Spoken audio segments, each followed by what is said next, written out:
Any more questions, please? Quick questions? I'm just curious, looking at international development, one of the things I found fascinating is how surprised people are at the universality of the benefit of some knowledge. Gosh, no, we're the only ones who do this. No, this is the, and when their knowledge is shared and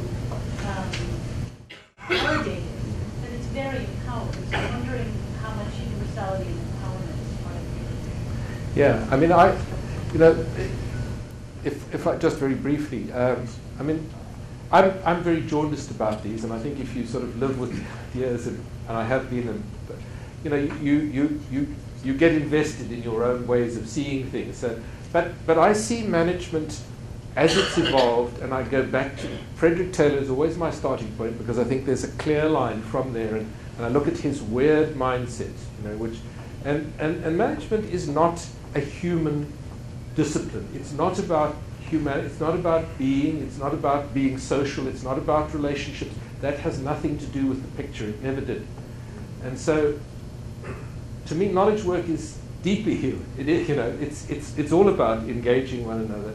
And so I think this idea of whether it's explicitly to show the universality of knowledge, but this idea of sort of appreciating that, I think, is part of the process. It's because knowing is a human phenomenon, And so when part of what we're engaging in is a shift in thinking towards thinking. And that's why I like as a sort of litmus paper, the idea of being touchy-feely, because it's essentially human. And work as we generally understand it is not. We still look at work as people, as machines who come to work, do a certain number of hours, put in their hours, that sort of thing. I just want to make a comment, it's more of a comment than a question, but I think one of the most profound lessons when I was in school was I think it was from the book by Art Kleiner. You said that business is always personal. Yeah. So I guess I use that all the time as kind of like my, going back to basics, because as in work knowledge sharing, we always are dealing with people. And so you also mentioned something about sticky and leaky. Could you elaborate on? Is that management being leaky? No, it's the idea. It's a lovely idea. I can remember it from John Seeley Brown's work, John Seeley Brown and Paul Duguid, and it's certainly in their book, The Social Life of Information, which is now in some ways dated because it was published in 2000, I think. But it's still a great book about knowledge and knowledge work.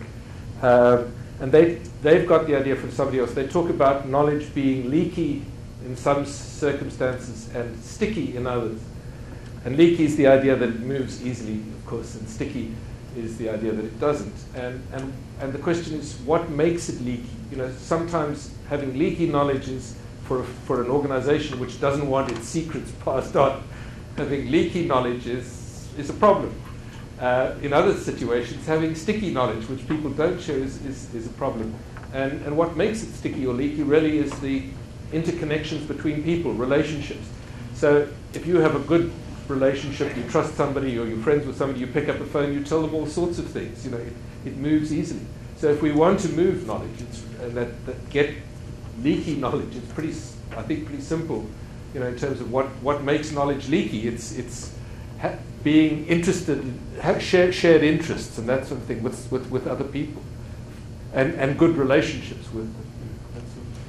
So again, it comes back to the sort of the human element, the touchy-feeliness of knowledge. But thank you for both those points. And yes, I mean, Art Kleiner's point about, I think that's the irony of business, of management, that we only have organizations because we're human beings. At least people talk about bees and ants organizing. I'm not sure if they do.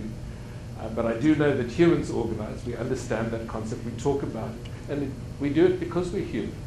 And yet we have systems in place that really deny the sort of the socialness and the humanity of work, which is really weird.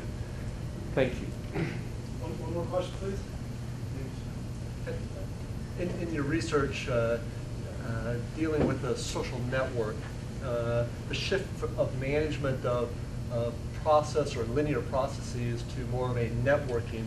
Some research has been done on social network analysis, organizational network analysis. Do you see management shifting into applying those tools to understand the weak ties, the strong ties, the connectors, boundary spanners, outliers, and so on, and to facilitate that movement of information, knowledge within a social domain as opposed to just managing? Well, I would hope so. I mean, first of all, it's a great set of questions. And when you mention that, you know, I always think about a network chart as opposed to an org chart. Right. And think about how different they are.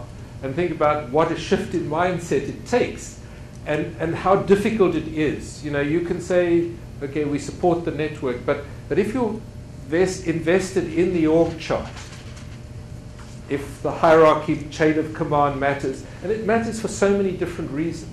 It matters in part because, in a way, our salary structures depend on that. You know, so what does it mean to move into networks to sort of support the network is one thing. And from my perspective, to do it well, the org chart has to fall apart. You know, that's because there are alternative ways of seeing how things get done.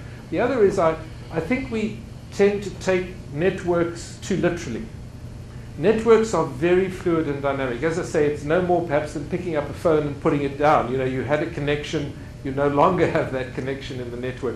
And I'm a modest person, but in this brilliant book that I've written, I do talk about how we see networks and how we need to think about them. And I use the metaphor at some point of things getting underway as like clouds forming, rather than having a sort of well-defined structure.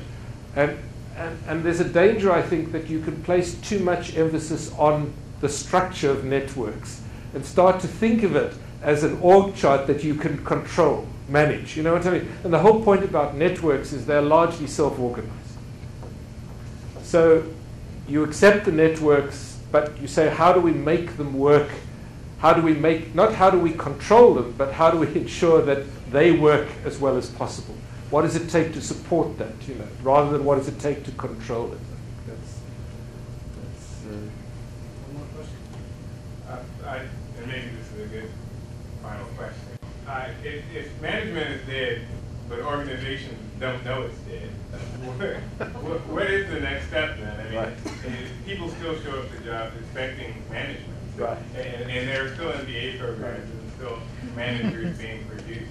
So how does this transition occur when you have people who are definitely doing knowledge work but aren't being managed as perhaps they should? Yeah, I asked you to do two things. Don't come tonight, and if you do, don't ask that question. Oh, I had it written down wrong.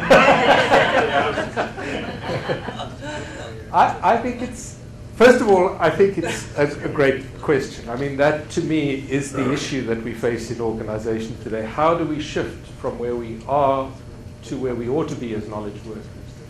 And if I had an answer, I probably wouldn't be here. I'd be on a yacht somewhere.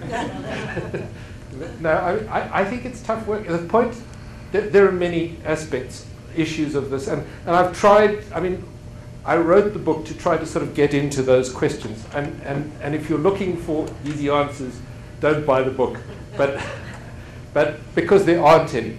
But I think that we have to, first of all, we have to see what the issues are. And that's a challenge because there's, you know, there isn't a lot of seeing the whole. We stay focused on the donut. And I would say that's perhaps the most important thing to start with. And then we need to start the conversations about what does this mean? How are we doing things? Is it effective? And I see it very much as a grassroots process, you know. But it needs, you know, you have to start from a position of awareness and then say, how do we make the most of what we have instead of, I think what we're doing at the moment is, I say that our systems and structures are disorganizing, actually.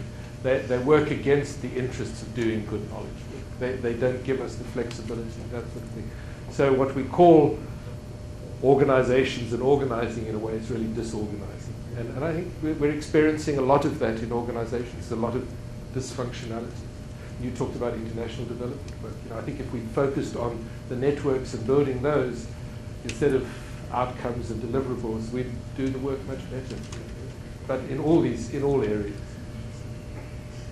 Thank you. Thank you.